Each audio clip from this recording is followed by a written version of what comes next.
네, 오늘 함께 나눌 주제는 이사야의 하나님 주권 사상입니다.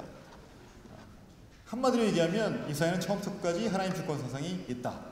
하나님의 주권과 능력을 강조한다. 이 얘기죠. 예.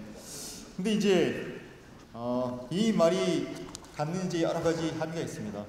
저희가 함께 살펴볼 것이 과연 하나님 주권 사상이 어떻게 드러나 있고 그것이 왜 중요한가 하는 것에 저희가 초점을 맞춰서 나눠볼 텐데요. 어떻게 보면 조금 단조로울 수 있습니다. 왜냐하면 이제 하는 얘기가 결국은 이것도 하나님 주권 사상이 드러나 있고 여기도 강조가 되어 있고 처음부터 끝까지 다 하나님 주권 사상이다 라는 부분이니까 그런 면에서 저희가 어떻게 그러면 하나님 주권 사상이 구체적으로 들어가 있는지 또 그것이 결국은 우리에게 또 개혁주의 신학을 하는 저에게 어떤 의미가 있는지를 좀 생각을 해봤으면 좋겠습니다. 서론을 잠깐 말씀드리면 이사야의 중심 사상이 뭐냐 하는 이제 질문이 상당히 중요합니다. 이사야의 신학이 뭐냐 하는 질문하고도 마찬가지죠. 제가 그 겨울에 목회대학원의 강사로 이제 쓰임을 받았는데 그때 받은 질문이 이겁니다. 이사야의 신학이 뭡니까? 그때 제가 한마디로 대답을 못하겠는 게 너무너무 어려운 질문이기 때문에 그렇습니다. 이것은 이제 뭐 이사야의 통일된 신학이 있느냐 없느냐를 떠나서 너무너무 어려운 질문인 것이 이게 이사야가 책 전체를 썼고 그 가운데 정말 통일된 사상이 있다고 전제를 하더라도 그래도 여전히 어려운 것이 책 자체가 워낙 방대하고요. 그 다음에 이사야서에는 너무 많은 주제들이 섞여 있습니다. 너무 많은 다양한 주제들이 섞여 있기 때문에 사실 저희가 한마디로 이거다 라고 하기가 어렵다는 거죠. 그런데 이제 정말 이 질문이 더 어렵게 느껴질 수 있는 것이 이사야서 학계에서는 지금까지 이것이라고 하는 답을 이제 잘 못 내렸기 때문입니다. 기본적으로는 그렇죠. 비평주의적인 접근을 가지고 이사야서가 최소한 3명의 저자가 썼다. 아니면 뭐 그보다 훨씬 많은 편집자들에 의해서 만들어진 그리고 자라난 책이다. 이렇게 얘기하다 보니까 결국은 그러면 무엇이 이사야의 중심 사상이냐 할 때 사실 대답하지 못하게 되는 거죠. 그리고 설령 이사야의 중심 사상이 이거다라고 얘기를 하더라도 어떤 편집 이론을 통해서 얘기를 한다면 그러면 어떤 단계의 편집이 가장 핵심적인 편집이었냐 라는 견해에 따라서 학자마다 다 다른 얘기를 할 수 있다는 것입니다. 그래서 사실은 너무너무 어려운 토픽이고 그것이 우리에게도 정말 큰 도전이 됩니다. 근데 그럼에도 불구하고 저희가 이 주제를 다룬 데서 있어서 그나마 가능성이 있다고 생각하는 것은 많은 학자들이 더군다나 이제 우리 보수주의권에 있는 학자들이 하나님 주권 사상이 정말 이사야의 중요한 사상이라고 지금까지 인식이 되어 왔기 때문입니다. 예를 들어서 이제 여러분 잘 아시는 최신 구약개론을 쓴 그 딜라드 교수하고 이제 롱맨 교수의 책을 보면 그 이사야서를 얘기할 때 6가지 주제를 제시합니다. 근데 그 중에서 하나님께서 역사를 주관하심 이것이 이제 중요한 주제로 하나로 포함되고 있고요. 그 다음에 이제 오스왈트가 쓴 이사야서의 2권 주석을 보아도 거기서도 이제 특별히 강조가 되어 있는데 거기서는 하나님 주권과 거룩이 이사야 메시지 전체에 있어서 상당히 중요한 것을 부각시킵니다. 특별히 저희가 이번 학기에 이제 은퇴하신 우리 현철 교수님의 그 선지서 연구를 보면 상당히 하나님 주권 사상이 이사야의 핵심 주제다라고 소개하는 면을 저희가 볼 수 있습니다. 어떻게 말씀하시자면 이사야의 설교에 나타난 주제들 중 가장 분명하고 핵심이 되는 것이 바로 이 하나님의 주권에 관한 사상이다. 여호와만이 우주의 유일한 주권자라는 것이 이사야가 그의 책 전반에 걸쳐 거듭 강조하는 바이다. 심판의 말씀이든 구원의 말씀이든 이사야의 설교는 모두 이 한 가지 사상을 중심으로 전개된다. 이스라엘의 범죄로 인해 내려지는 심판도 하나님의 긍휼로 주어지는 구원도 다 하나님의 주권에 의해 시행되는 것이다 라고 말씀하죠. 저는 이 부분에 상당히 중요한 그 열쇠를 찾았습니다. 다시 말해서 이사야의 해석을 하는 데 있어서 저희가 하나님 주권 사상을 가지고 보면 책 전체가 다 보인다는 거죠. 물론 지금까지 하나님 주권 사상에 대한 논의가 없었던 것은 아닙니다. 특별히 이제 40에서 55장을 가지고 학자들이 상당히 관심을 많이 기울였고 이제 그 가운데 드러난 유일신 사상 초점을 맞춰서 사실은 하나님 주권 사상을 다뤄왔습니다. 뭐 최근에는 물론 이제 맥도날드 같은 학자는 이사야서에 있어서 그 유일신 사상이 40에서 55장뿐이 아니라 다른 부분에도 이제 확장되어 있다고 얘기를 합니다. 하지만 저희가 이사야서 주권 사상을 다룰 때 저희가 핵심을 관심을 두고 다뤄야 될 것은 이것이 단순히 하나님의 유일신 사상으로만 강조되는 것이 아니라 하나님께서 당신의 백성을 다루실 때 시온의 백성을 취급하심에 있어서 그들을 심판하시고 회복하시는 모든 과정, 결국 이사야서 전체가 얘기하는 것이 결국 하나님 주권 사상으로 이해할 수 있기 때문에 그렇습니다. 그래서 저희가 이 시간 함께 살펴볼 것은 과연 하나님께서 그러면 당신의 백성을 향한 어떤 계획을 갖고 계시고 그 계획을 실행하심에 있어서 어떻게 그러면 하나님의 주권을 가지고 그 능력을 가지고 이루실 것인지를 강조하느냐, 이제 그 점을 저희가 살펴보겠습니다.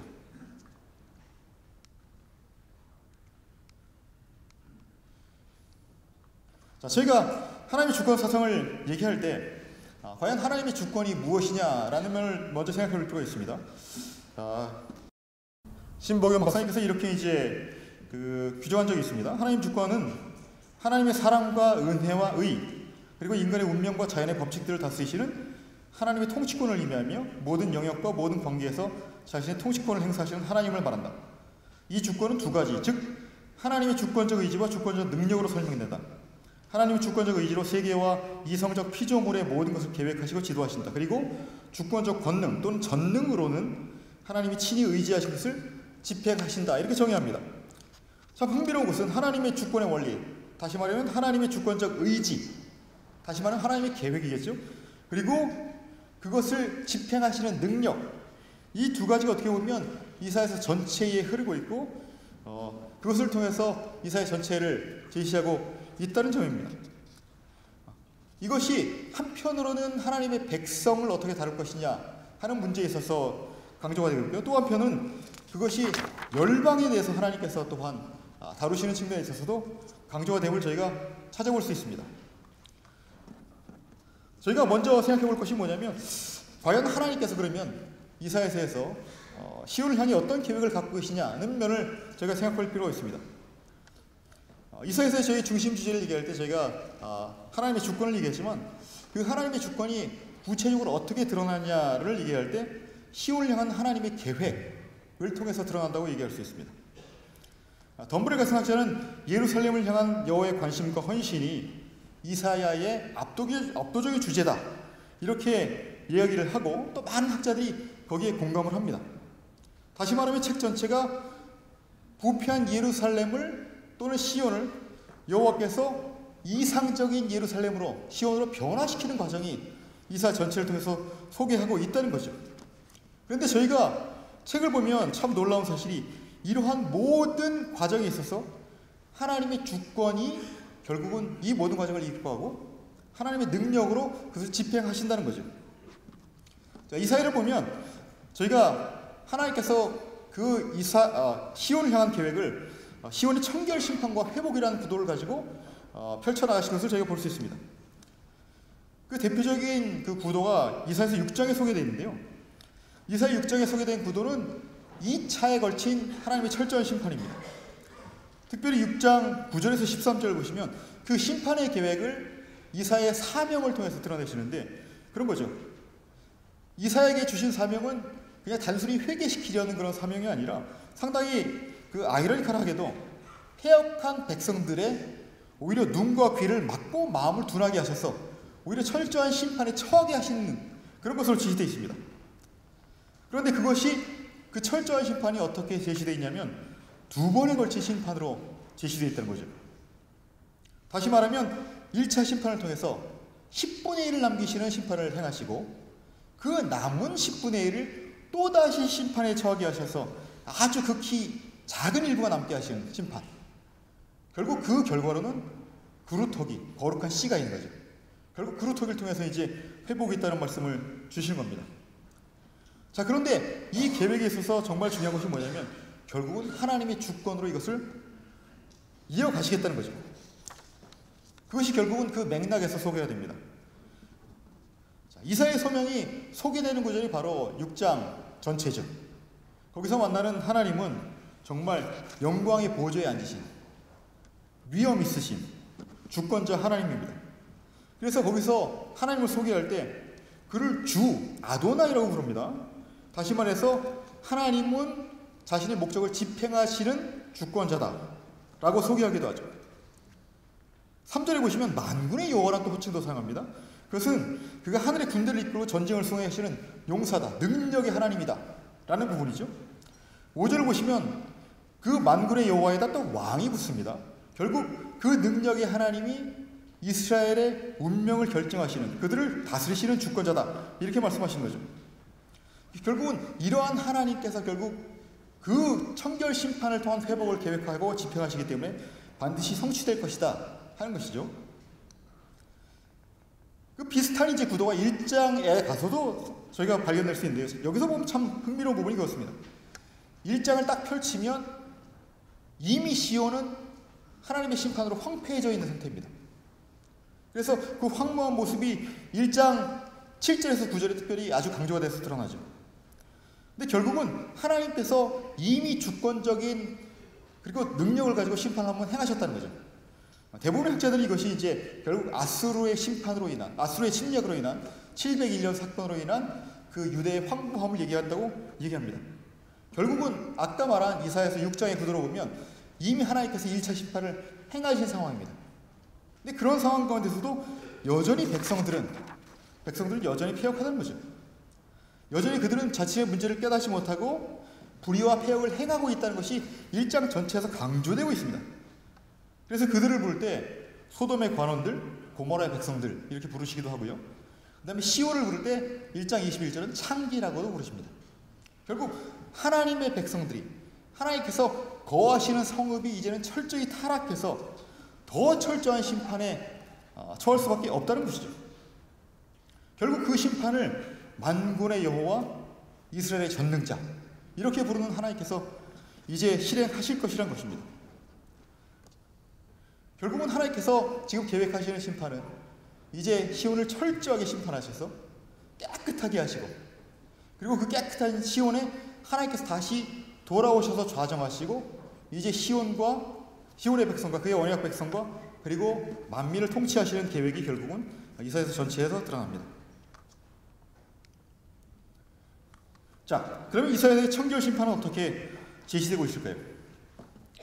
하나님께서 왜 이스라엘을, 시온 백성을 심판하실 수밖에 없느냐? 바로 시온이란 곳은, 예루살렘이라는 곳은 하나님의 임재가 있는 곳이기 때문입니다. 하나님은 거룩하신 하나님입니다. 그렇기 때문에 더럽혀진 시온에 하나님께서 거하실 수가 없습니다. 그것이 어떻게 보면 이사야서에서 강조하는 아주 중요한 전제 중에 하나입니다. 그렇기 때문에 하나님께서는 더럽혀진 시온에 더 이상 거하실 수가 없으시고 결국은 그곳을 깨끗하게 청결하신 후에 다시 그곳에 좌정하셔서 다스리겠다는 것이 이사야의 메시지입니다. 이사야서 2장을 보시면 상당히 재미있는 부분이 등장하는데요. 특별히 2장 6절에서 11절을 보시면 언약 백성의 심판에 처한 이유가 무엇이냐라고 하면서 언약의 하나님을 의지하지 않고 이방 나라를 의지했기 때문이다. 또 그것을 통해서 이방의 모든 풍습들을 가져왔기 때문이다 라고 얘기합니다. 근데 거기 보면 4번에 걸쳐서 동사 가득하다를 사용하는데 동방풍소에 가득하다, 은금과 보화가 가득하다, 마필과 명거가 가득하다, 우상이 가득하다라고 얘기합니다.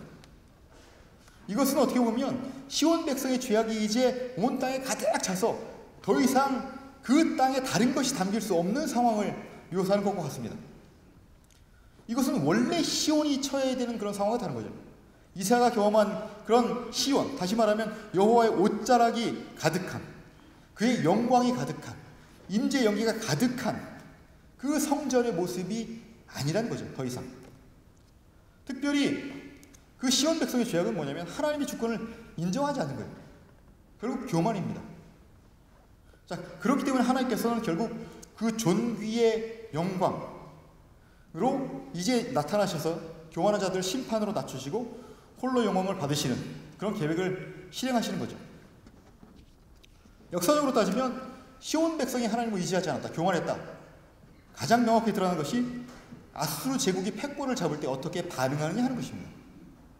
2가지 반응인데요. 하나는 스스로 군사를 정비하고 그리고 전쟁을 준비하는 모습입니다. 이사야서 22장 1절에서 14절을 보시면 히스기야가 한 모든 노력들이 폭로가 되는데, 하나는 군사를 정비하고 또 하나는 실로암 터널을 건설하면서 아수르의 지배, 아수르의 침략에 대비하는 모습이죠.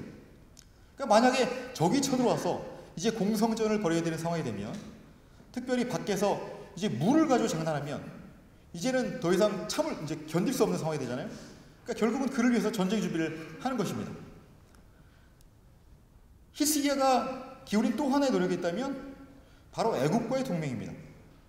애국과의 동맹을 통해서 결국은 아수르에 대적하고자 하는 것이 결국 그의 계획이죠. 그래서 여러 군데서 애국과의 동맹을 선지자의 입을 통해서 정죄하는 것을 제가 발견할 수 있습니다. 28장 14절에 보시면 그런 모습을 가지고 오만한 자들이라고 부르시고, 자기의 계획을 여호와께 깊이 숨기려는 자들이라고 부르시고, 패역한 자식이라고 부릅니다. 결국은 하나님께서 그들을 심판하실 수밖에 없는 상황이 있다는 거죠. 이사야서 39장을 보면 참 흥미로운 부분이 등장합니다.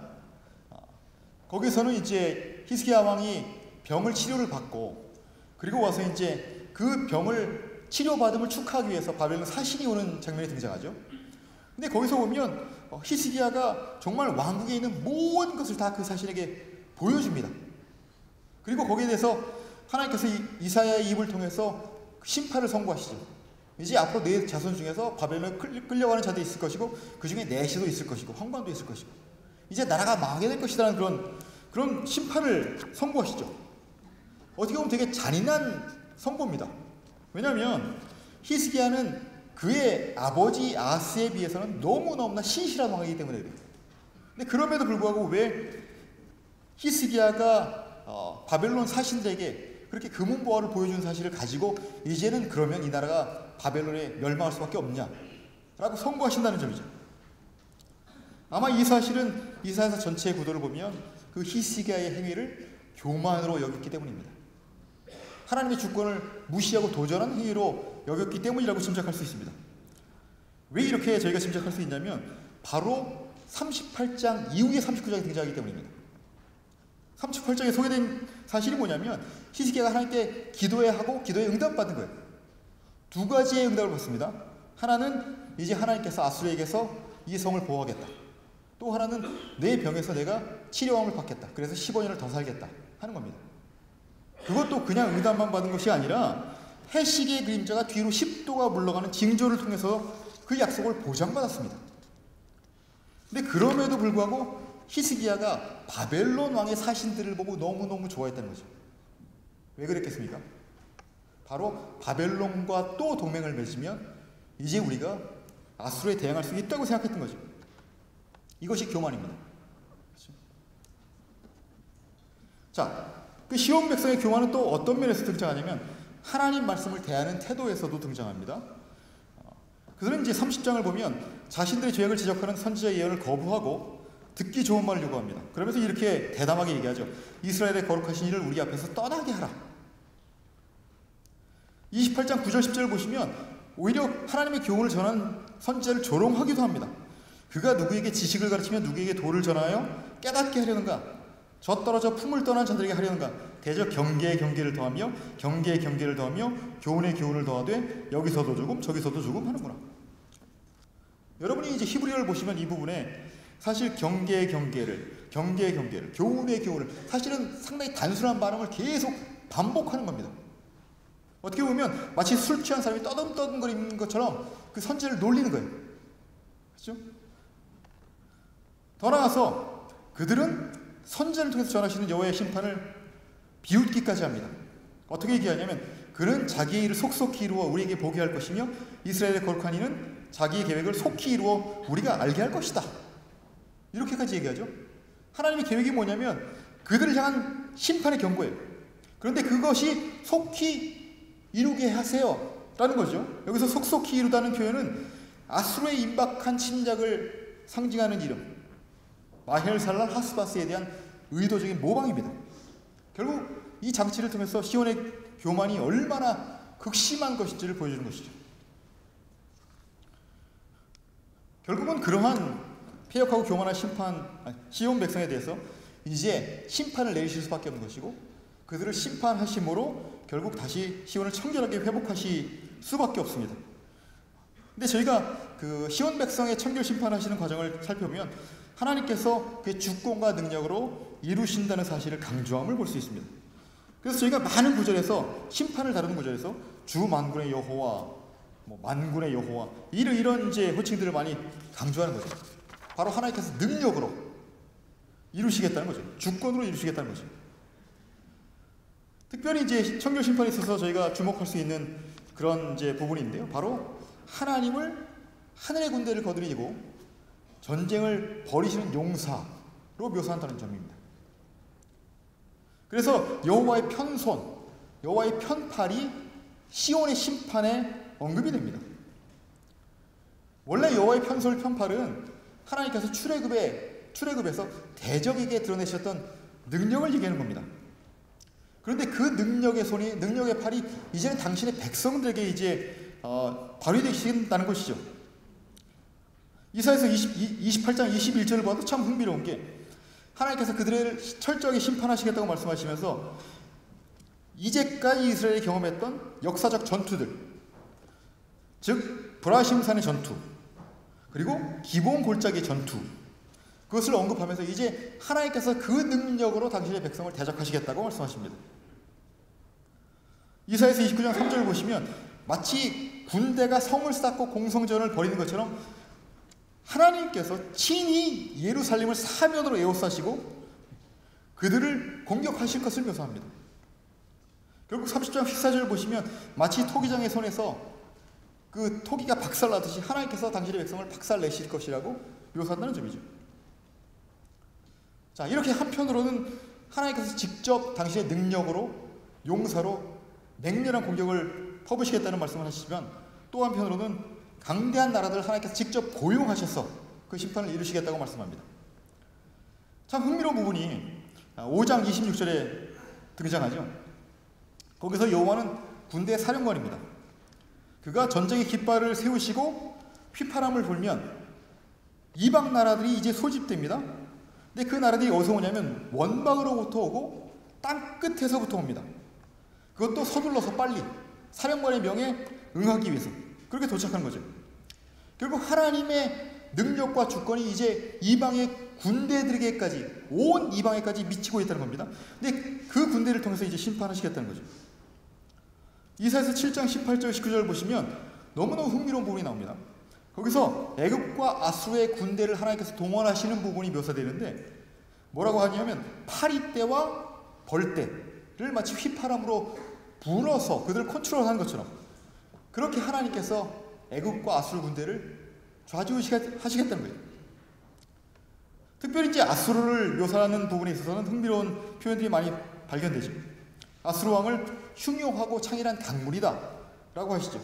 그 강물을 하나님께서 마음대로 통제하신다는 거예요. 또 한편으로는 아수르를 하나님의 손에 잡힌 도구라고 얘기하십니다. 그래서 10장에 가시면 결국은 이 시온 백성의 털을 깎아서 수치스럽게 만들 삭도다 라고 하시고 10장 5절 6절에서는 자기 백성을 때릴 내 진노의 막대기라고 하시죠. 10장 15절 가시면 여호와를 목수에 비유하고 그 아수르를 그의 손에 쥔 도끼나 톱으로 비유합니다. 이런 장치들이 뭐냐면 다 너희들이 생각하는 그런 강한 이방 백성도 결국은 다 하나님께서 쉽게 다루시는 도구다라는 점이죠. 북이스라엘의 심판을 얘기하는 9장 8절에서 10장 4절도 마찬가지입니다. 북이스라엘 멸망을 말씀하시는데 뭐라고 말씀하시냐면 하나님께서 아수르를 사용하시되 결국 그 사용하시는 방법 계속 극심한 심판을 놓지 않으시는 부분을 이렇게 표현합니다. 그럴지라도 여호와의 진노가 돌아서지 아니하며 그의 손이 여전히 펴져 있다.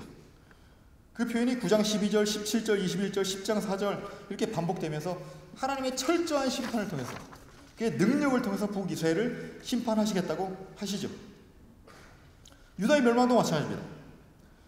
결국 나중에 바벨론을 통해서 하나님께서 유다를 멸망시키겠지만 그것은 결국 하나님께서 하시는 일이라는 겁니다.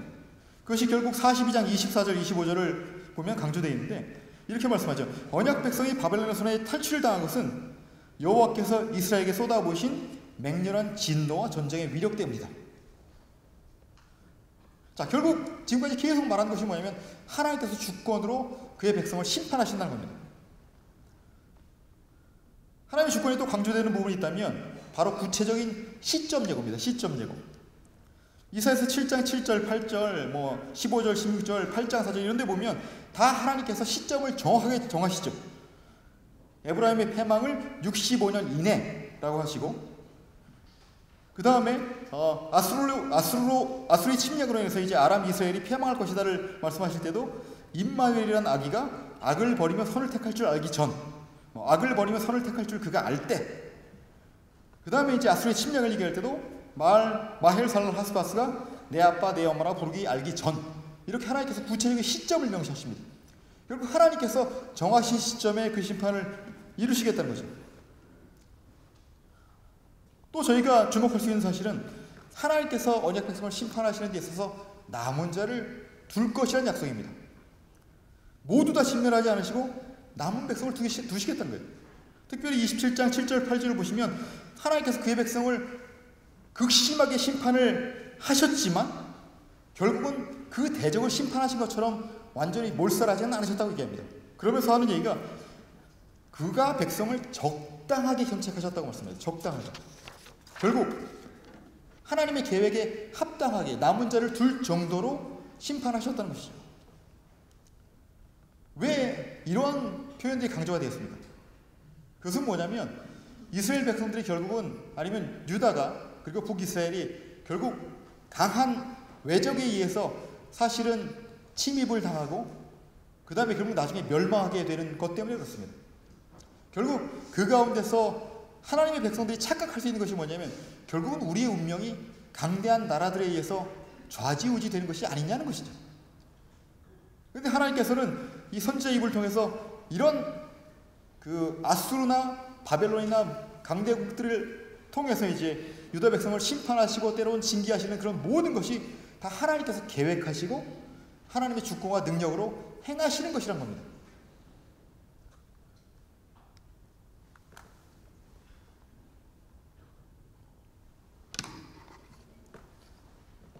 시온의 회복에 있어서도 마찬가지입니다.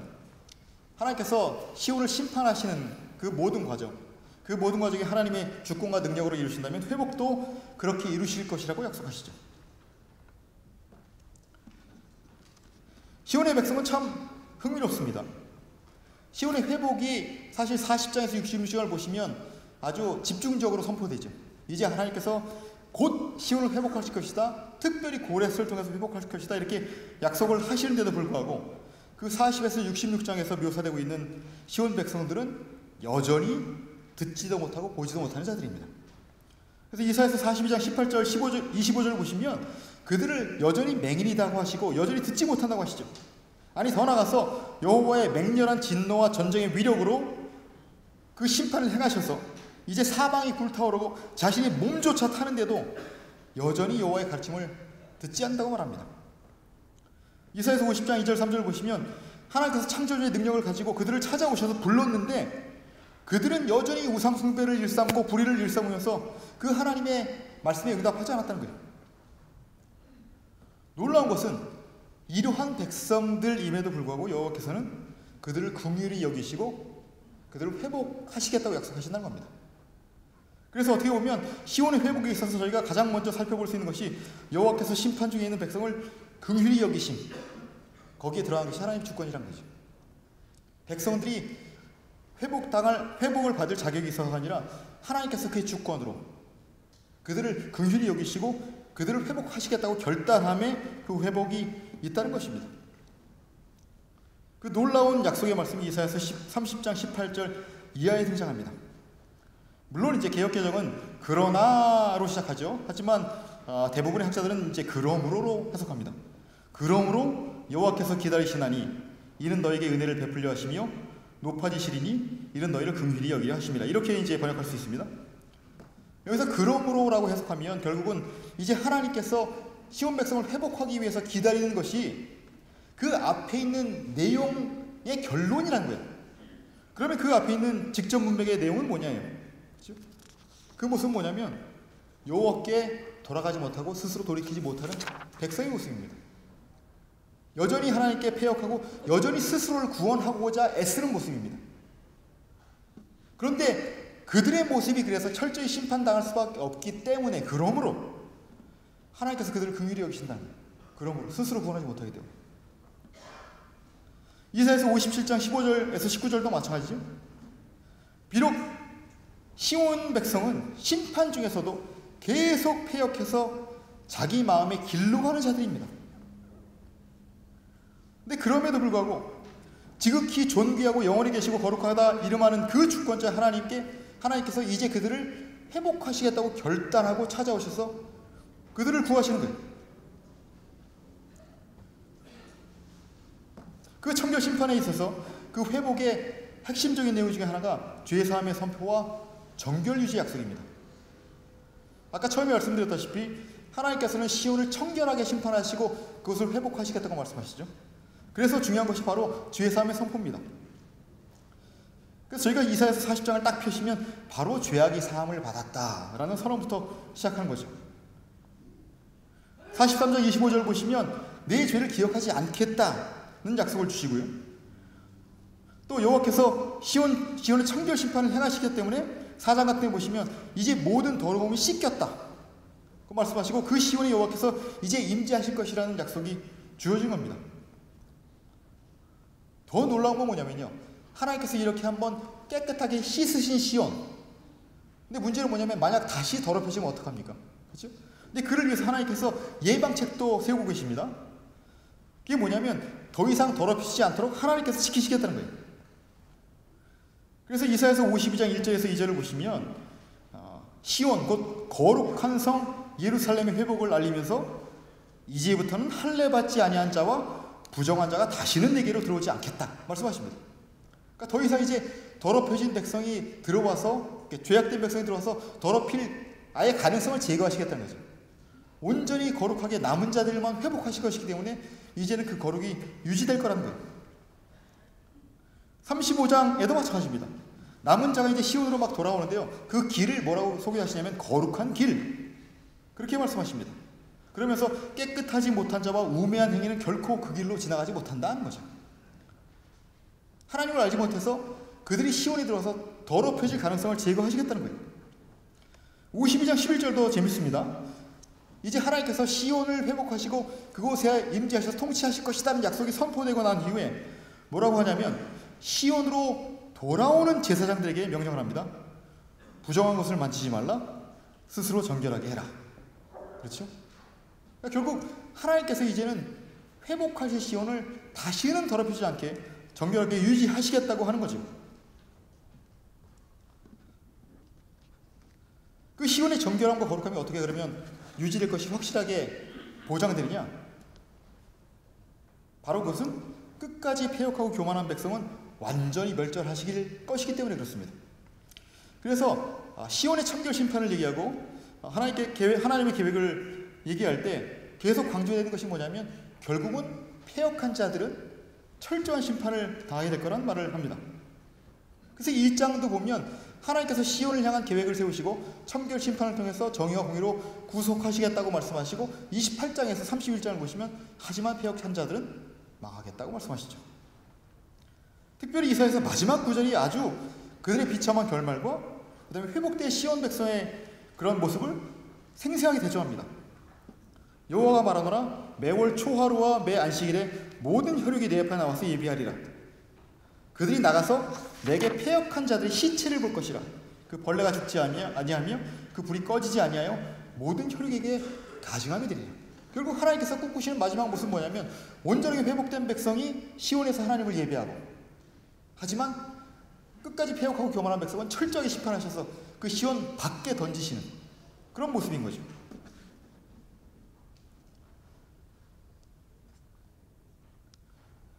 자, 그 시온을 회복하심에 있어서 특별히 하나님의 주권과 능력이 강조되는 것을 저희가 여러 군데를 통해서 볼 수 있습니다.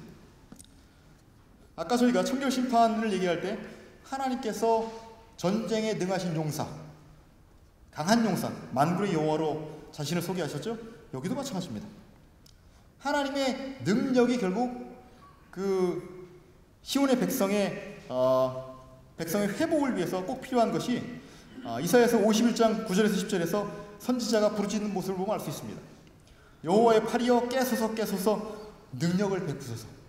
다시 말하면 출애굽 때 발휘하셨던 그 능력을 다시 한번 드러내달라는 이사야 선지자의 그런 외침이죠. 그런데 그 깨소서란 표현이 이제 52장 1절에 이르면 시온에게 이제 선포됩니다. 시온이여 깰지어다 깰지어다 내 힘을 낼지어다. 왜 그렇습니까? 시온의 회복의 때가 왔다는 거죠. 그리고 9장 10절에 이르면 여호와께서 이제 열방의 목전에서 그의 거룩한 팔을 나타내셨다고 말씀합니다. 아까 팔이여 깨소서 했는데 이제는 하나님의 거룩한 팔이 깨어났다는 겁니다.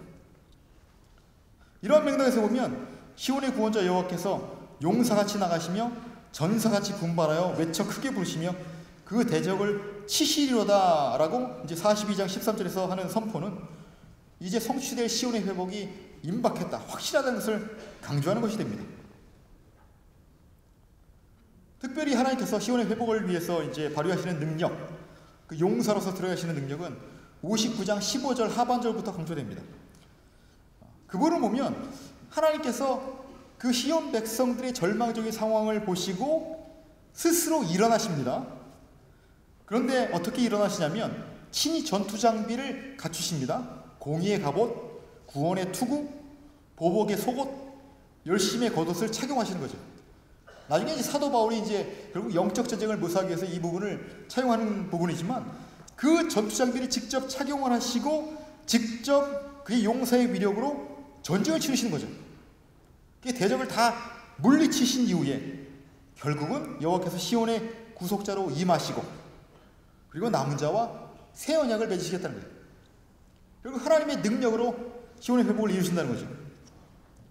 남은 자의 회복에 대한 약속도 마찬가지입니다. 물론 하나님께서 1차 심판을 하실 때도 여전히 남은 자를 두셨죠. 그때도 하나님께서 능력을 보이셨습니다.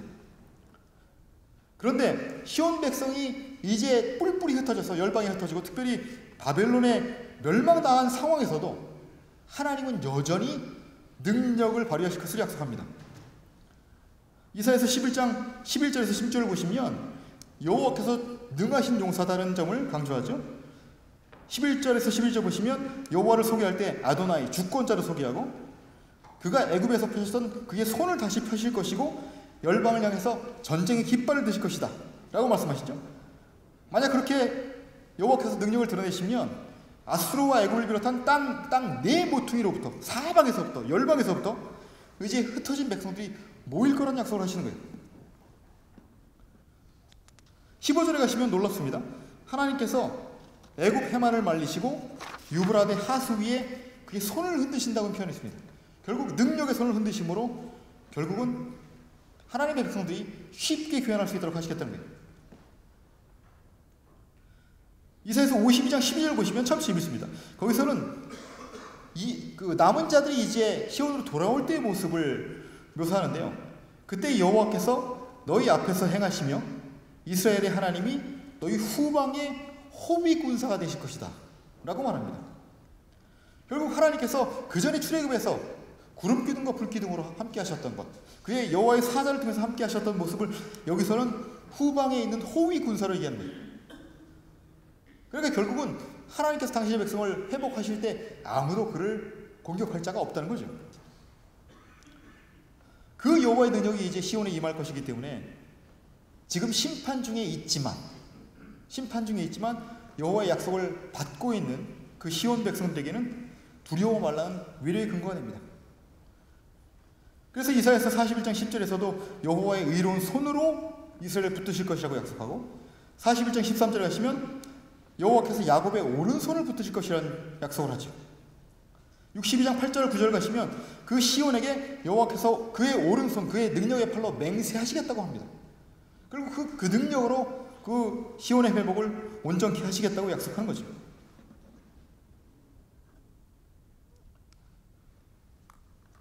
자, 저희가 시온의 회복을 얘기할 때 더 짚고 넘어야 될 사실이 있다면 시온의 회복은 그 이전 상태로의 회귀가 아닙니다. 그것이 아니라 그 이전에 누리지 못했던 영광, 영화로움을 얻게 된 것입니다. 그래서 이사야서 51장 3절을 보시면 이제 그 극적인 변화를 사막을 에덴 같게 그 광야를 여호와의 동산 같게 하였다 이렇게 말씀합니다. 이사야서 54장 11절 이하를 보시면 시온이 다시 재건축되는데 화려한 보석으로 갖춘 성벽 그리고 성문을 갖추고 그리고 그 모든 지경은 보석으로 장식될 것이라고 약속합니다. 그것이 결국은 나중에 요한계시록의 새 예루살렘의 모습의 예표가 되는 것이죠. 그렇게 회복된 시온은 결국 열방 가운데 존귀함을 얻게 됩니다. 그래서 이사야서 60장을 보시면 이제 그 여호와의 빛이 시온에 임할 때 온 열방이 그 시온의 금은보화를 가지고 돌아오고 그리고 그 성읍을 영화롭게 하고 결국 그 성읍이 여호와의 거룩한 임재의 장소가 된다는 약속이 주어지는 거죠. 특별히 새 예루살렘의 영화는 65장 17절에서 25절 부분에 강조가 되죠. 그래서 이전 것은 기억되거나 마음에 생각나지 않을 것이다 라는 표현처럼 정말 새 예루살렘이 누릴 영화는 즐거움이 가득하고 사람들이 장수할 것이고 얼마나 장수하냐면 100세에 죽으면 젊은이가 죽었다 라고 할 것이라고 하고 백성들의 수명이 나무의 수완 같을 것이다 라고도 말씀하시죠. 그것이 즐거움으로 가득 차고 고통이 없어질 것도 말씀하시고 그 다음에 정말 에덴에서 누렸던 평화 같은 모습 그 사나운 짐승들끼리 서로 평화롭게 지내는 모습 그런 모습이 묘사되는 거죠. 그런데 이것이 어떻게 가능하느냐 17절 18절을 보시면 하나님께서 창조하실 것이기 때문에 라고 강조합니다. 그래서 창조에 사용된 단어 바라가 3번 사용됩니다. 새하늘을 창조하시고 새 땅을 창조하시고 새 예루살렘을 창조하시고 그것이 하나님의 능력을 강조하는 표현들입니다. 시온의 회복에 있어서 또 하나 재미있는 측면은 시온 주민들의 회복입니다. 주민들의 회복. 이사야서에서 시온은 종종 의인화돼서 등장합니다. 거기 이제 가족관계가 등장하죠. 시온은 하나님의 아내가 되기도 하고 그 다음에 그 유다 백성의 어머니가 되기도 합니다. 그리고 하나님의 백성들은 결국 하나님의 자녀가 되겠죠. 그 관계 가운데 결국은 자녀들이 죄악을 짓잖아요. 그 죄악 때문에 결국 시온도 결국 심판을 받게 되는 거예요. 그 심판을 통해서 결국 어떤 결과를 얻냐면 자녀들을 다 잃고 황폐해지는 거예요. 남편에게 버림받는 거예요. 그래서 과부가 되고 그리고 남편에게 버림받은 여인이 되죠. 그 여인 시온이 49장을 보시면 하나님께 잊혀졌다고 한탄을 합니다. 하지만 하나님은 너를 잊지 않았다고 말씀하시죠. 그리고 그에게 이제 회복의 약속을 주시는데 수많은 자녀들이 돌아오는 그런 모습을 통해서 회복의 약속을 주시는 거예요. 그 자녀들이 얼마나 많아지냐면 다 돌아와서 엄마에게 얘기하는 거죠. 엄마, 집이 좁은데 좀 넓혀주세요. 평수를 넓혀야겠어요. 이런 얘기를 하는 거죠. 이사야서 54장 앞부분도 마찬가지입니다. 그 시온이 장막을 넓혀야 된다고 말하는 게 결국 시온이 이전에 가졌던 자녀들보다 훨씬 더 많은 자녀를 갖게 될 거라는 거예요. 이게 하나님의 영화의 축복이죠. 이사야서 66장 7절에서 9절을 보시면 시온이 큰 민족을 얻을 것이라는 약속이 주어지는데 거기서는 참 놀라운 약속으로 주어집니다. 진통을 하기 전에 아니면 진통하는 즉시 해산할 것이다. 이런 약속도 주어집니다.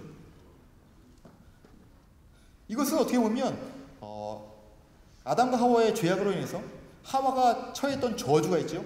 고통 중에 해산의 고통 가운데 자녀를 낳게 되는 그런 저주가 이제 거치게 되는 상황 같은 겁니다. 근데 이를 어떻게 성취하실 것이냐를 강조하면서 결국은 생명의 주권자이신 여호와께서 행하실 것이라고 말씀하신 거죠. 내가 아이를 갖도록 하였은즉 해산하게 하지 않겠느냐? 나는 해산하게 하는 이인즉 어찌 태를 받겠느냐? 결국은 하나님께서 시온을 축복하시고 그의 주민들을 회복할 것이다. 남은 자를 넘치게 하실 것이다. 큰 민족을 다시 회복시키시게 할 것이다. 라는 것이 결국 하나님의 주권으로 행하실 것이라는 것입니다. 자, 시온의 회복에 있어서 또 하나 등장하는 중요한 요소는 뭐냐면 대리자를 사용하시는 거예요. 대리자. 3명의 대리자가 대표적으로 등장하죠. 메시아 왕, 여호와의 종, 그리고 고레스. 메시아 왕도 중요합니다. 왜냐하면 정의와 공의의 통치를 회복할 왕이기 때문에 그렇죠. 시온은 정의와 공의가 사라진 곳입니다. 백성들이 서로를 불이하게 대하고 지도자들이 뇌물을 받고 판결을 하고 결국 하나님께서 원하셨던 모습이 사라진 곳이에요. 근데 그곳에 이제 메시아 왕을 통해서 정의와 공의가 회복될 것이라는 약속을 반복해서 주시죠. 흥미로운 것은 그 메시아 왕의 약속을 하면서 계속 강조하는 것이 여호와의 주권이에요. 여호와의 주권. 이사야서 9장 2절에서 7절에서 메시아의 약속을 주시면서 결국은 여호와께서 나라를 창설하게 하실 것이고 압제자의 막대기를 꺾으실 것이라고 말씀합니다. 그리고 결국은 그 약속을 결론 지을 때 만군의 여호와의 열심히 이를 이루시리라 라고 강조하는 것이죠. 이사야서 1장의 10절도 마찬가지입니다. 거기서 소개되는 그 다윗의 뿌리에서 나온 그 싹, 그렇죠? 그 메시아 왕의 그런 정의와 공의의 통치, 회복 어떻게 가능하냐? 바로 그 위에 여호와의 영이 강림하니까 가능한 거죠. 여호와의 종의 묘사도 마찬가지입니다. 42장을 펴시면 첫 번째로 여호와의 종이 소개됩니다. 거기서도 하나님께서 그를 친히 택하시고 그에게 여호와의 영을 주신다는 약속이 반복됩니다. 결국 그를 통해서 하나님의 그런 회복의 성취가 이루어지는 거죠.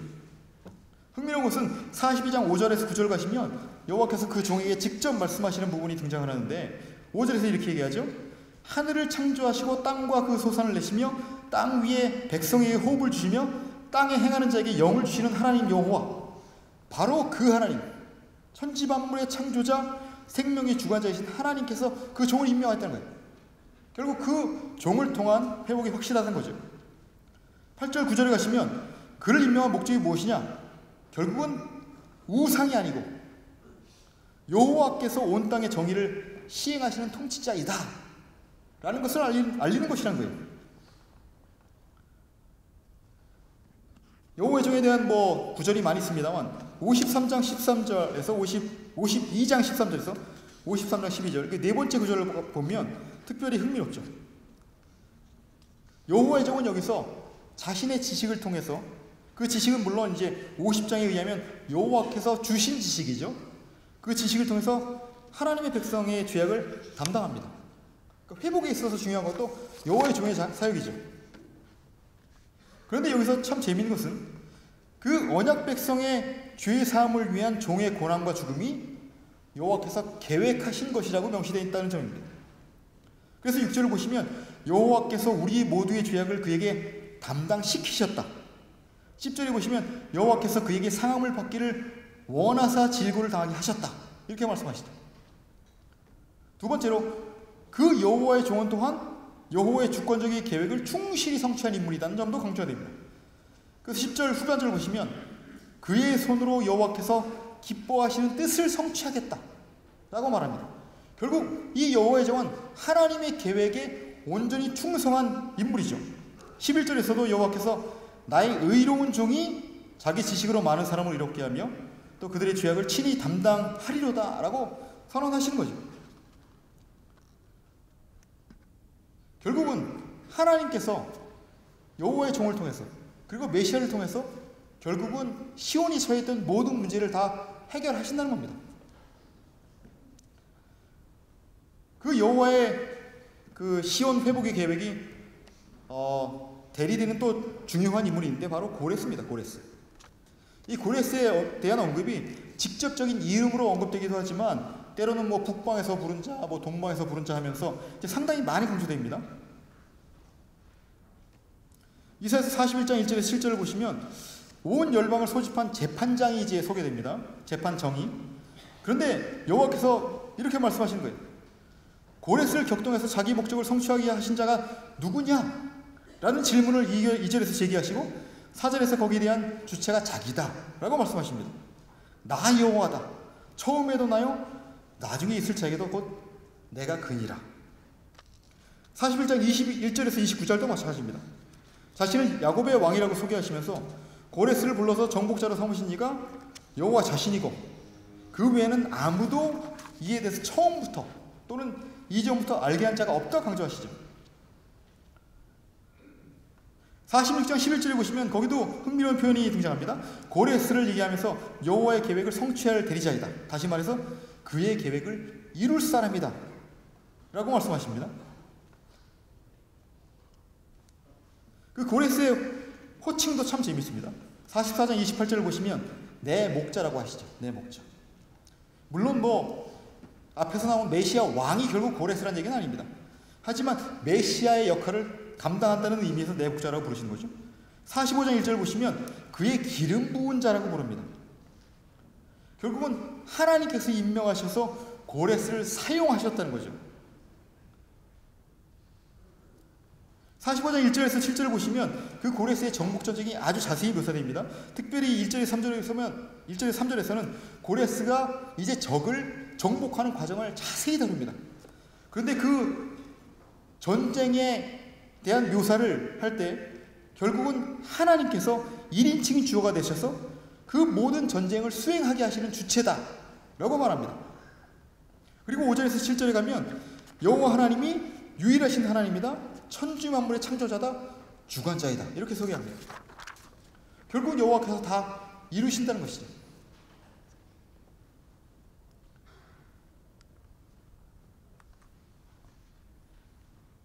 그러면 결국 여호와께서 그렇게 시온을 심판하시고 영화롭게 회복하시는 목적이 뭐냐?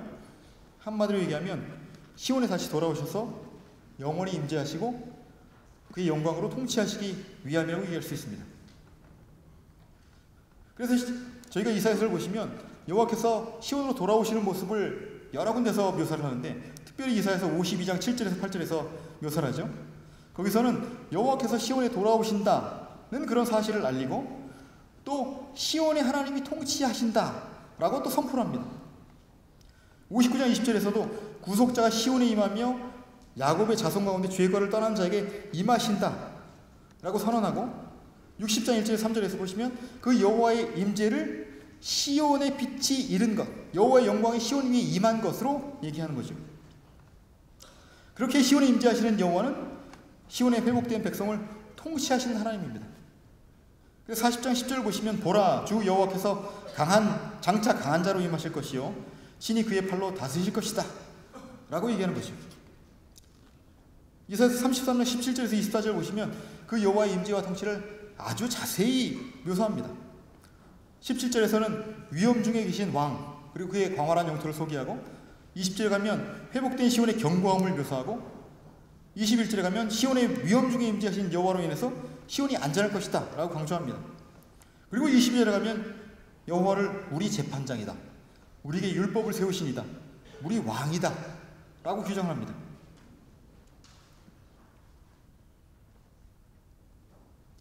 자, 이렇게 하나님께서 시온에 임재하시고 통치하실 때 시온 백성도 신실한 언약의 모습을 가지고 그의 통치를 받습니다.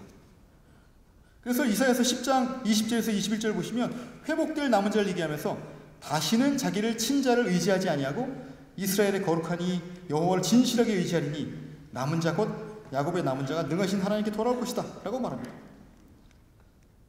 결국은 뭐예요? 하나님께서 그 백성을 회복하시면 그들이 여호와의 주권을 온전히 인정하고 그만 의지하게 될 것이라는 표현입니다. 그 신뢰 중에 하나가 바로 우상을 대하는 태도죠.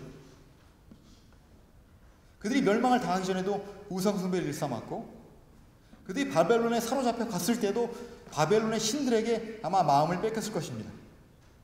왜냐하면 그들 생각에는 우리가 지금 바벨론에 망한 것은 아마 여호와보다 바벨론의 신들이 더 힘이 강해서 그런 것이 아닌가 라는 그런 착각을 했을지 모르기 때문이죠. 하지만 회복될 때를 얘기할 때 그 우상을 타파할 것임을 여러 군데서 강조하는데요. 특별히 30장 22절을 보시면 그들이 섬기던 우상을 불결한 물건처럼 취급하면서 던질 것이라고 말합니다. 그리고 결국은 그들이 예루살렘 성산에서 여호와께 예배하고 하나님을 찬양하고 그의 행하신 일을 만국 중에 선포한 그런 자들이 될 것이라는 예언이 12장 그리고 27장에 제시됩니다.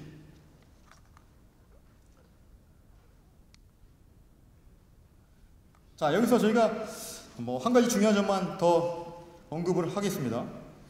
자, 이렇게 하나님께서 시온을 향한 계획을 세우셨어요. 그렇죠? 그들이 죄악과 교만함 때문에 하나님께서는 시온이 더럽혀진 상황을 더 이상 용납지 않으시고 그들을 하나님의 주권과 능력으로 그들을 철저하게 심판하시고 그리고 또 그들을 하나님의 능력과 주권으로 회복하신다 그랬죠.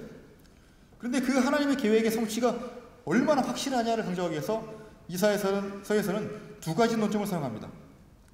하나는 하나님은 어느 누구와도 비교할 수 없는 살아계신 하나님이다. 그 유일신 사상이죠. 또 하나는 그 하나님은 온 열방의 주권자다 하는 점입니다. 이 두 가지는 매우 중요합니다.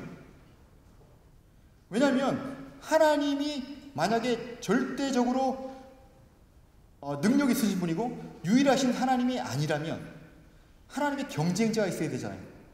그렇죠? 그것이 결국은 하나님의 그런 계획을 성취하는 데 있어서 방해가 될 수도 있다는 겁니다. 하지만 이사야서는 그런 가능성을 철저하게 배제하는 거죠. 여호와만 살아계신 하나님이고 그만 유일하신 주권자다. 또 하나는 만약에 하나님께서 열방의 주관자가 아니시라면, 열방을 통치하시는 하나님이 아니시라면 결국은 하나님의 백성의 운명이 이방 나라들의 손에 좌지우지되는 것이잖아요. 그렇기 때문에 결국은 하나님께서 그 모든 열방을 통치하신다. 그리고 그들을 하나님께서 심판하실 것이다. 그리고 결국은 그 모든 과정을 통해서 이방 나라들이 하나님의 주권과 능력을 인정하고 그에게 나와서 그를 섬길 것이라는 점을 강조하는 겁니다. 그래서 이방 신상과 열방의 권세자들을 얘기할 때 그들은 헛되다, 그들은 무능하다, 그들은 결코 하나님과 비교할 수 없는 존재들이다 라고 얘기하는 것이고요. 그러면 하나님은 어떤 하나님이시냐고 얘기할 때 그 하나님은 존재가 비교 불가한 유일하신 하나님이다. 그는 비교 불가한 지혜를 갖고 계신 하나님이다. 그는 창조주 하나님으로서 그의 능력에 비견할 자가 없다. 이런 사항을 강조하는 것입니다. 이 부분은 특별히 이제 유일신 사상에 대한 논점에서 이제 언급되는 그런 공식들이 있습니다. 예를 들어서 이제 여호와는 누구랑 같지 않다, 누구랑 비교할 수 없다. 이런 걸 비교 불가 공식 이렇게 부르기도 하고요. 그 다음에 베타성 공식이라고 부르는 게 있습니다. 그러니까 하나님은 누구랑 비교할 수 없기 때문에 그냥 나는 나다 그런 거죠. 나는 곧 여호와다. 나 외에 구원자가 없다. 나 외에 다른 이가 없다. 나 외에 다른 신이 없다. 또는 나는 처음이요 나는 마지막이다. 나 외에 다른 신이 없다. 이런 표현은 여호와께서 역사를 초월해서 영원히 존재하시는 유일하신 존재자다 라는 점입니다. 여호와의 지혜는 상당히 중요하죠. 여호와의 측량할 수 없는 지혜, 그것은 다른 누구에게 속한 것이 아니라 오직 그에게만 속한 것이다. 여호와의 능력도 마찬가지죠. 여호와는 창조주시다. 40장 22절을 보시면 하늘을 차일같이 펴셨고 거주할 천막같이 치셨고 이런 표현을 합니다.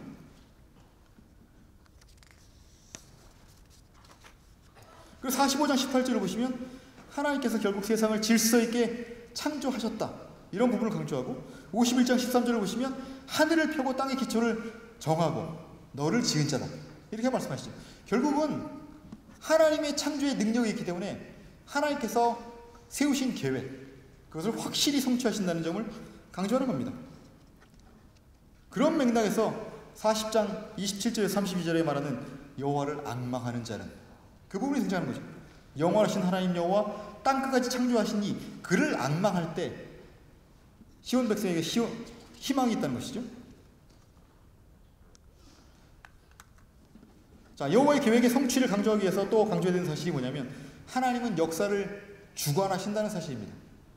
그냥 계획을 세우시고 그의 주권으로 자동적으로 굴러가게 내버려 두시는 것이 아니라 일일이 그 과정을 간섭하시고 그 계획을 집행하신다는 사실이 강조됩니다. 특별히 이것이 강조된 내용이 뭐냐면 이전 일 또는 이전 일들, 문법적으로 하면 복수죠. 그 다음에 새 일들에 대한 언급에서 등장을 합니다. 이전 일들은 대부분 이제 과거에 하신 일 아니면 과거에 말씀하셨던 예언들을 가리키고 새 일은 이제 시온의 회복을 위해서 여호와께서 행하실 일을 새 일이라고 부릅니다. 자, 이 이전 일들과 새 일들은 여기저기서 등장하면서 하나님께서 결국 이전에 말씀하셨던 것을 성취하셨고 그 성취한 것이 이제 이미 우리에게 증거가 있기 때문에 앞으로 말씀하실 새 일은 확실하게 성취될 것이라는 점을 강조하죠. 예를 들어서 이사야서 41장 25절 26절을 보시면 여호와께서는 무능한 이방신들과 달리 그 자신이 고레스를 불러 정복 전쟁을 하게 할 것을 이전부터 알리셨고 또 그 말씀대로 집행하셨다는 것을 강조합니다. 유사하게 42장 9절에서도 그 여호와의 종을 통해서 이루실 사역을 얘기하면서 그것을 세일이라고 하시죠. 근데 세일이 시작하기 전에 알리신다는 것을 부각하십니다. 43장 14절에서 21절에도 마찬가지입니다. 시온의 회복을 위해서 행하실 그 세일이 이제 임박했다고 알리시면서 놀라운 선언을 하시죠. 너희는 이전 일을 기억하지 말며 옛날 일을 생각하지 말라. 여기서 말하는 이전 일, 옛날 일이 뭡니까? 출애굽이죠, 대표적으로. 하나님의 구속의 놀라운 능력이 드러난 사건. 근데 그것을 기억하지 말고 그것을 생각하지 말라는 거예요. 왜 그렇습니까? 이제 앞으로 행하실 일이 더 놀랍고 더 확실한 일이기 때문에. 특별히 이런 말씀도 하십니다. 내가 말하였은즉 반드시 이룰 것이요 계획하였은즉 반드시 시행하리라. 이런 부분은 하나님께서 계획하신 일들을 친히 집행하시는 하나님의 것을 강조하는 표현들입니다. 48장을 가보면 이 이전 일과 새 일이 상당히 재미있게 사용됩니다. 그것은 특별히 아직도 바벨론의 심판 중에 있으면서도 우상 숭배에 빠져있는 패역한 백성들을 설득하기 위한 논리로 사용됩니다. 구체적으로 여호와께서 이미 오래전부터 이전 일들을 알리시고 성취하셨어요. 그것을 통해서 자기 백성들에게 하나님이 우상이 아니라 하나님이 이 일을 성취하셨다는 걸 이미 알게 하셨다는 거예요. 그렇죠? 그런데 재미있는 것은 뭐냐면 새 일은 이제 막 알린다는 거죠. 새 일은 이제 막 알린다. 왜냐하면 그들에게 미리 알렸으면 그들이 그것을 통해서 하나님께서 그것을 이루실까 말까 거기에 대한 회의를 품을 수 있다는 거예요. 그렇기 때문에 그들의 패역 때문에 하나님께서 이미 선포하셨던 일이 이미 이루셨고 이제 그들이 몰랐던 새 일을 지금부터 알리고 그 일을 내가 성취하는 것을 보여주겠다. 이렇게 하시면서 여호와의 주권을 강조하시죠. 자, 흥미로운 부분은 이 이전 일과 새 일을 통해서 드러낸 여호와의 주권과 능력은 열방으로 하여금 여호와 하나님께 나와서 굴복하고 경배해야 된다는 근거로 삼고 있다는 점입니다. 45장 20에서 23절을 보시면 고레스의 정복전쟁에서 살아남은 이방인들, 그 본문에서는 열방 중에서 피난한 자들 이렇게 부릅니다. 근데 그들을 부르셔서 그들에게 요구하시죠. 이 일을 옛부터 듣게 한 자, 이전부터 그것을 알게 한 자, 그가 바로 여호와이시다. 이렇게 말씀하시는 거죠. 그러면서 22절에 가시면 땅의 모든 끝이여 내게로 돌아와 구원을 받으라. 나는 하나님이라 다른 이가 없느니라. 결국 뭐예요? 고레스의 전쟁을 통해서 이제 하나님의 능력을 경험한 그 이방인들 중에 살아남은 사람들, 그들에게 이 일은 내가 옛부터 계획했던 것이고 그것을 내가 알렸고 이제 성취했다. 그러니까 이제 주권자인 나에게, 능력자인 나에게 나와서 구원을 받아라. 나 말고 다른 구원이 없다고 말씀하시는 거죠. 그리고 23절에 가면 온 열방이 여호와께 굴복하고 섬길 것이라고 맹세를 하십니다. 내가 나를 두고 맹세하기를 내 입에 공의로운 말이 나갔은즉 돌아오지 아니하나니 내게 모든 무릎이 꿇겠고 모든 혀가 맹세하리라 하였노라. 이렇게 말씀합니다. 결국은 이 열방이 여호와께 돌아와서 무릎을 꿇겠다는 것은 결국 시온 백성에게는 당연히 그들도 여호와께 다시 돌아와 그를 경배해야 되는 이유가 됩니다. 그래서 51장 4절 5절에서는 이렇게 얘기하죠. 내 백성이여 내게 주의하라. 내 나라여 내게 귀를 기울이라. 이는 율법이 내게서 나갈 것임이라. 내가 내 공의를 만민의 빛으로 세우리라. 내 공의가 가깝고 내 구원이 나갔은즉 내 팔이 만민을 심판하리니 섬들이 나를 앙망하여 내 팔에 의지하리라. 이게 뭐냐면 하나님께서 질투화법을 쓰시는 거예요. 이제 앞으로 내 능력이 드러나면 이 만민이 나를 앙망하며 내 팔을 의지할 텐데 원래 시온 백성이었던 너희는 더더욱이 나를 존경해야 되지 않겠냐, 이런 말씀을 하시는 거죠. 자, 하나님의 주권, 아까 말씀드린 대로 이방 나라의 통치자, 주권자라는 사실에서 강조됩니다. 지금 이사야서의 주된 대상이 되는 주전 8세기, 그렇죠? 주전 8세기 백성들은 사실은 고대 근동의 그 정치적인 역학관계에 의해서 상당히 헷갈리고 있는 사람들입니다. 우리가 아수르를 섬겨야 되는지, 아수르에 대항해야 되는지, 아니면 애국과 동맹을 해야 되는지, 아니면 바벨론에 손을 내밀어야 되는지, 조금 더 이르게는 아람 이스라엘과 같이 동맹을 맺어야 되는지, 아니면 아수르에게 그냥 조공을 바치면서 그냥 버텨야 되는지, 결국은 자신들의 운명이 하나님께 있다는 사실을 자꾸 잊어먹는 사람들이죠. 그런데 이런 백성들을 위해서 하나님께서 이스라엘을 통해서 하시는 말씀이 뭐냐면 이방 나라의 흥망성쇠도 내 손에 있다는 겁니다. 그래서 이방 민족에 대한 하나님의 심판, 하나님의 능력의 심판이 매우 강조됩니다. 특별히 이제 개별적인 나라를 보면 상당히 흥미로운 부분이 많이 등장하죠. 아수르 왕, 하나님께서 시온 백성을 심판하기 위해 1차 심판을 위해서 사용한 나라입니다. 그렇죠? 아수르를 통한 한 번의 1차 심판이 있고 그 다음에 바벨론을 통한 2차 심판이 있으니까. 근데 아수르 왕은 재미있는 게 하나님께서 사용하신 도구임에도 불구하고 교만을 떱니다. 그렇죠? 결국은 그 정복 전쟁을 통해서 스스로 하나님인 것처럼 착각을 해요. 스스로.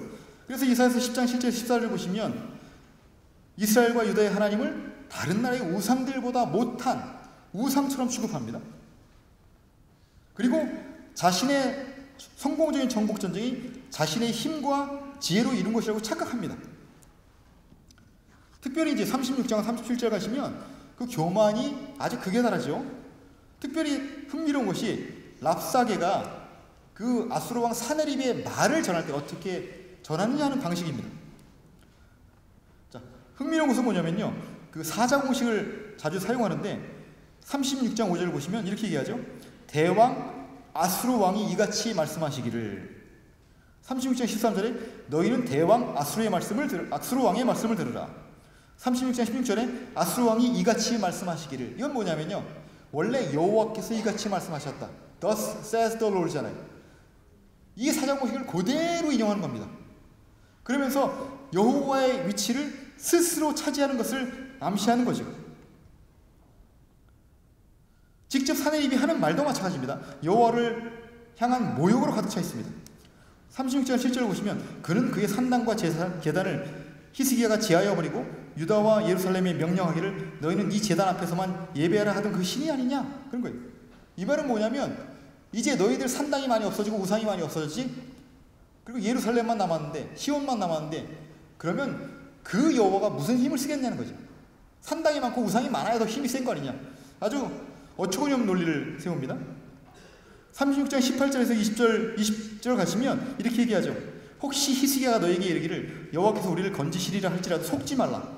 열국의 신들 중에 자기의 땅을 아수르 왕의 손에서 건진 자가 있느냐? 이 열방의 신들 중에 어떤 신이 자기 나라를 내 손에서 건져냈기에 여호와가 능히 예루살렘을 내 손에서 건지겠느냐? 이렇게 얘기하죠. 37장 10절 가시면 너는 내가 신뢰하는 하나님이 예루살렘이 아수르 왕의 손에 넘어가지 아니하리라 하는 말에 속지 말라. 이렇게까지 하나님께 도전을 던집니다. 이러한 아수르 왕은 결국 철저히 심판을 당하게 됩니다. 물론 교만한 시온 백성을 심판하시기 위해서 사용하시죠. 하지만 그리고 나서는 철저한 심판을 행하실 것이라는 말씀을 반복해서 주십니다.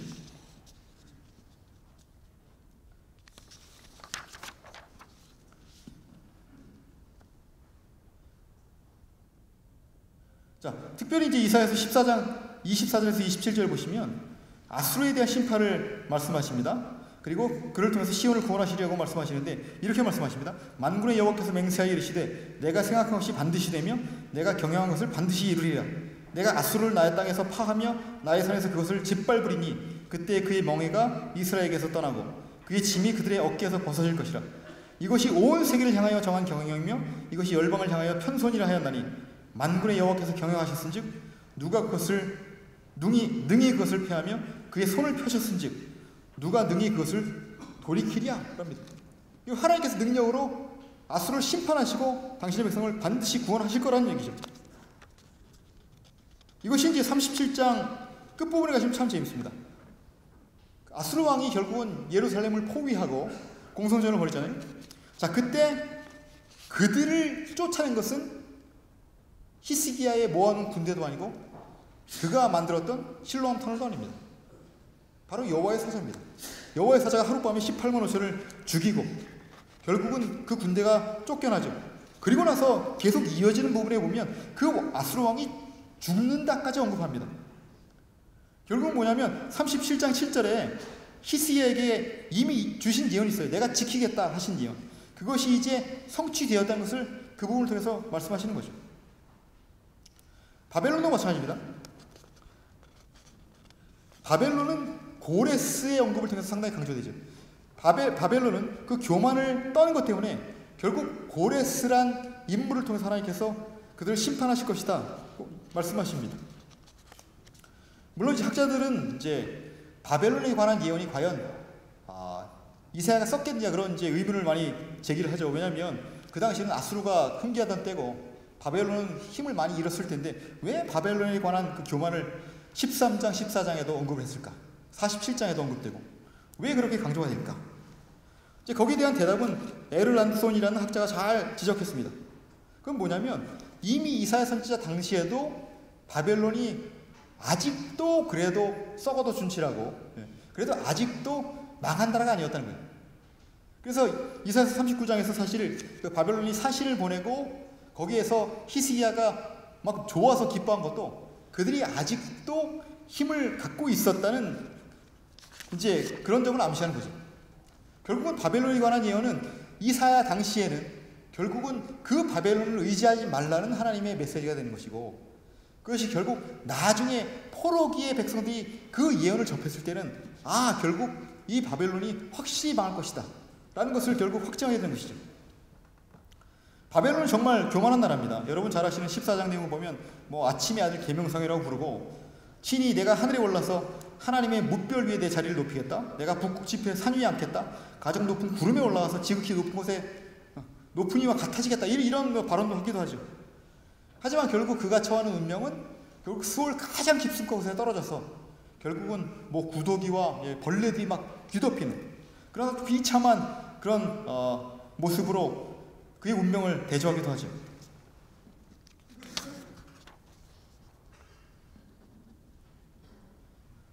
이사야서 21장을 보시면 참 재밌습니다. 거기 보면 선지자가 묵시를 통해서 바벨론의 멸망을 봅니다. 그런데 보면 파수꾼이 전하는 바벨론의 함락 소식이 전해지는 거죠. 바벨론이 망했다. 그렇죠? 이런 소식이 이미 21장에 주어짐을 통해서 13장, 14장에서 이제 바벨론에 관한 심판에 관한 예언, 그것이 이미 성취된 그런 모습을 한번 보여줍니다. 물론 역사적으로 따지면 아수르에 의해서 바벨론이 함락된 소식이겠죠. 그렇죠? 근데 그것이 나중에 바벨론 포로에 있는 백성들에게는 그것이 앞으로 바벨론의 멸망을 확실한 소식이 될 거라는 겁니다. 상당히 흥미로운 부분입니다.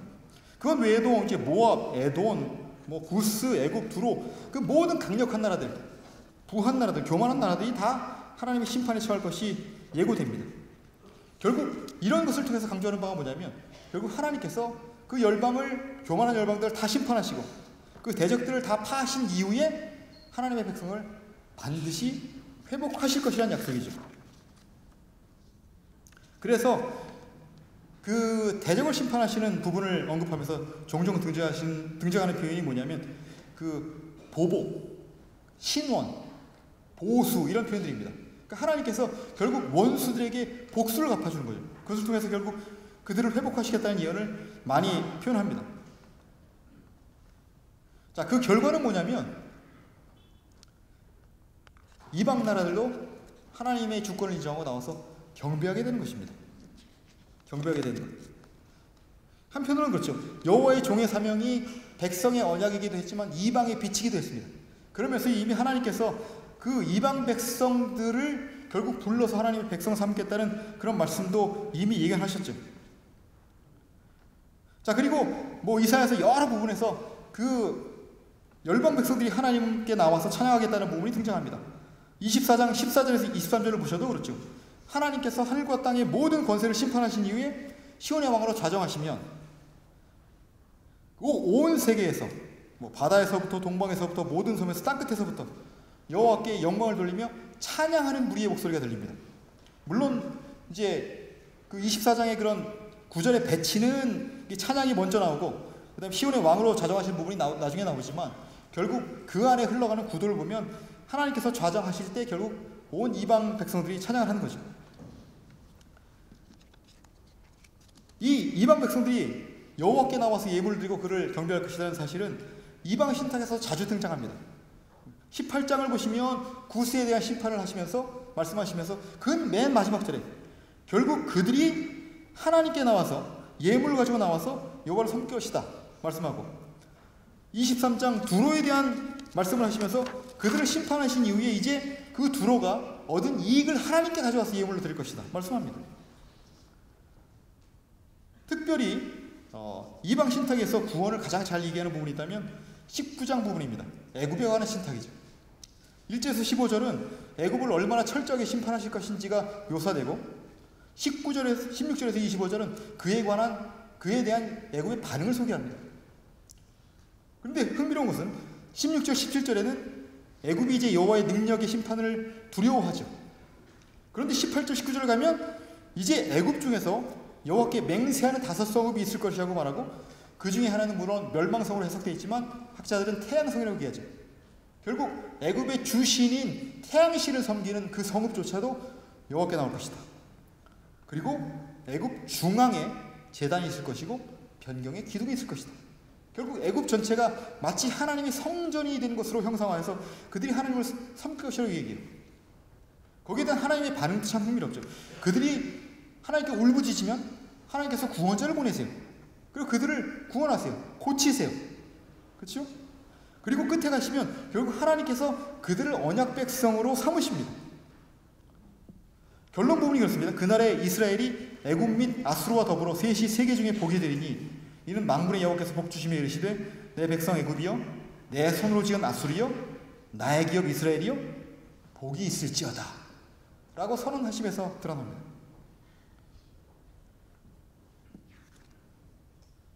그렇게 하나님께 나오는 백성들은 언약의 복을 누립니다. 지금 방금 말씀드린 대로 그 언약의 복이 선포되는 것이 결국은 다른 부분에서 구체적으로 등장하는데, 56장 2절에서 8절을 보시면 고자와 이방인들도 결국 성전에 나와서 여호와를 섬길 것이다 라고 말하고, 66장 20에서 21절을 보시면 이방인들 중에서 택해서 제사장과 레위인을 삼겠다는 약속도 주십니다. 저와 여러분이 여기 와 있는 것도 마찬가지겠죠. 결국 이 약속의 성취입니다. 25장 6절에서 8절을 보시면 여호와께서 만민을 위해서 시온에서 잔치를 베푸시고 그곳에서 눈물을 씻겨주시는 장면이 등장합니다. 결국은 나중에 요한계시록 마지막 부분에서 다시 한번 언급하게 되죠. 그리고 이사야서 2장을 가시면 여러분이 잘 아시는 대로 온 백성이 여호와의 통치를 받게 되고 여호와의 율법을 배우게 되고, 그 가운데 하나님께서 결국 그들을 공정하게 다스리시니까 그들이 전쟁을 이제는 포기하게 되고 전쟁 무기를 다 농기구로 바꾸게 되는 역사까지도 벌어지게 된 겁니다.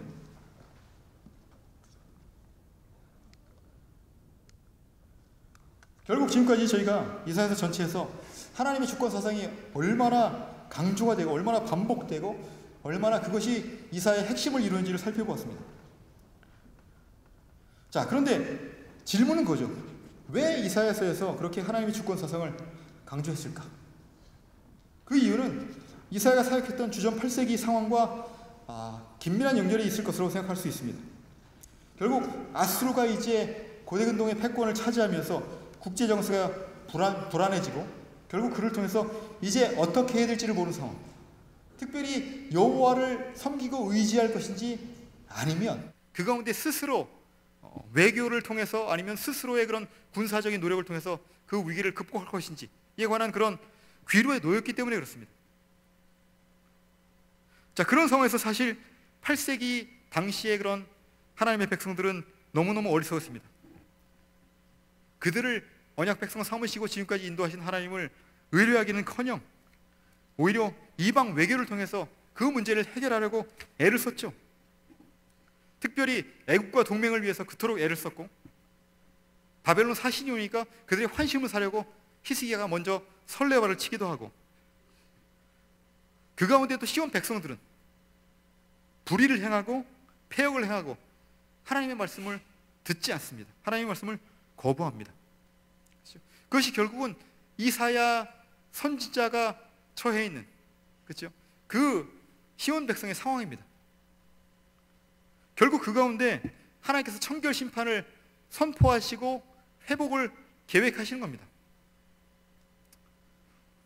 문제는 뭐냐면 하나님께서 선포하시는 이 청결 심판과 회복의 계획은 이사야 선지자의 지평을 넘어서는 오랜 기간에 걸쳐서 이루어지는 일이란 겁니다.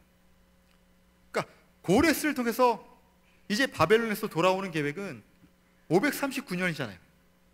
근데 이사야가 활약했던 상황은 주전 8세기 700년 그리고 그 이전입니다. 그러면 거의 무려 160년 이상이 되는 그런 오랜 기간을 거쳐서 하나님의 계획이 성취될 것이란 것이죠. 그렇기 때문에 하나님께서는 말씀 중간중간에 모든 말씀 가운데 청결 심판, 회복의 약속, 열방에 관한 것 모든 것을 말씀하실 때 다 내 주권으로 내가 계획했고 내가 시행할 것이다, 이것을 강조하고 있는 점입니다. 자, 그래서 이 8세기에 처해 있던 백성들, 그들에게는 이제 하나님께서 계획을 하시고 선포하신 것이 성취될 것이라는 예언을 강조하기 위해서 아람 이스라엘에 대한 패망을 이미 7장에서 8장에서 말씀하시죠. 아수르의 패망을 말씀하시고 그것을 성취하심을 또 보여주시죠. 바벨론의 패망을 선포하시고 또 아수르의 손에 바벨론이 패망하는 것을 곧 보게 하시죠. 물론 이사야 때는 못 봅니다. 하지만 얼마 지나지 않아서 금방 경험하게 되죠. 결국은 이미 성취되어 있는 하나님의 말씀, 이미 이전 일을 성취하신 하나님의 주권과 능력을 보면서 그러면 앞으로 하나님께서 시온의 청결 심판을 어떻게 행하실까, 거기에 대한 이제 기대를 갖게 되는 거죠. 특별히 이사야와 그와 함께한 남은 자들이 그랬을 것입니다. 그들은 주전 8세기 상황에서 모든 시온 백성들이 다 패역하게 행하고 하나님을 거슬렀을 때 그들은 여전히 하나님의 말씀의 신실함을 믿고 붙들어야 했을 것입니다. 근데 그 가운데 이미 하나님께서 성취하신 부분들을 돌아보면 앞으로 하나님께서 이루실 구원이 확실한 것을 믿을 수 있었을 것입니다. 이 패역한 백성들은 하나님께서 반드시 심판하실 것이고, 그리고 하나님께서 정결하게 남은 자를 반드시 회복하셔서 다시 그들을 시온에 이르게 할 것이고 하나님의 통치를 받게 하실 것이라는 약속을 그들이 확신했을 것입니다. 자, 만약에 이사야서 전체에 주어진 이 하나님의 예언을 바벨론의 포로로 잡혀와 있는 백성들이 접했을 때는 어땠을까? 이것도 저희가 생각해 볼 수 있습니다. 자, 그들은 이미 하나님께서 하셨던 예언이 성취된 것을 보았습니다. 특별히 철저한 심판을 통해서 하나님께서 당신의 백성들을 바벨론에 이르게 하겠다는 것을 이미 경험하고 살고 있잖아요. 그렇죠? 근데 그런 가운데 그들에게 이미 주어졌던 약속이 뭐냐면 고레스를 통해서 회복하시겠다는 예언이에요. 그런데 만약에 정말 고레스라는 인물이 일어나서 정복 전쟁을 하고 이제 바벨론을 위협하는 상황이 왔다고 생각해 보십시오. 그 바벨론의 포로로 있던 백성들이 얼마나 그 하나님의 약속의 성취를 확신할 수 있겠습니까? 특별히 하나님의 성취가 확실하다는 약속은 그 바벨론에 있으면서 그 하나님의 주권과 하나님의 능력에 대한 신뢰를 갖지 못하고 혹시 바벨론의 신들이 여호와보다 더 강한 것이 아닌가라고 미혹되어서 우상 숭배에 빠져있던 백성들에게는 너무너무나 큰 도전이 됐을 것입니다. 이제 그들이 그 바벨론의 우상들이 아니라 하나님만 참 하나님 것을 인정을 하고 다시 그에게 돌아와야 된다는 그런 강한 메시지를 선포했겠죠. 자, 그렇다면 가나안 땅으로 다시 돌아온 백성들이 이사야서 전체에 선포된 하나님의 계획을 보았을 땐 어땠을까요? 그들은 심판에 관한 메시지도 이미 다 성취되었음을 보았고, 고레스를 통해서 강한 민족들을 다 심판한 것도 보았고, 그들이 이미 그들을 시온에 회복시키겠다는 약속도 성취되었음을 이미 경험했습니다. 근데 문제는 뭐냐면 그들이 가나안 땅에 돌아왔을 때 현실은 영화로운 시온의 회복이 아니었습니다. 여전히 주변의 이웃들이 그들의 성전을 쌓는 것을 방해했고, 여전히 초라한 모습 가운데 특별히 그들이 건축했던 그런 예루살렘 성전조차도 너무너무 초라하게 그지없었습니다. 자, 이렇게 돌아온 자들에게는 아마 영화로운 시온의 회복은 아마 종말의 예언으로 받아들여졌을 것입니다. 그렇다면 그들은 여전히 아직도 하나님께서 약속하셨던 그 온전한 시온의 회복이 아직 이루어지지 않았구나.